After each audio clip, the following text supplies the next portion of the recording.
Hello दोस्तों, आप सभी दोस्तों का स्वागत है बिहार तक न्यूज चैनल में।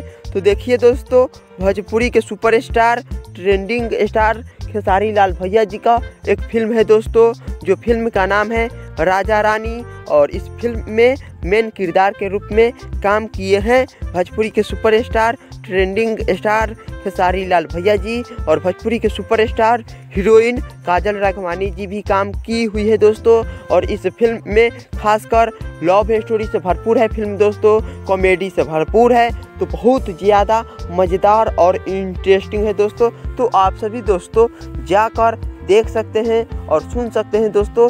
फिल्म का नाम है राजा रानी, और एक ये फिल्म भोजपुरी फिल्म है दोस्तों। राजा रानी एक भोजपुरी फिल्म है, तो जाइए और सुनिए और एक प्यारा सा कमेंट कीजिए। तो चलिए दोस्तों, अब हम लोग अगले वीडियो के साथ मिलते हैं। वीडियो कैसा लगा कमेंट में बताइएगा। प्लीज़ दोस्तों, चैनल पर नए होंगे तो सब्सक्राइब कीजिए, घंटी को दबाना नहीं भूलिए।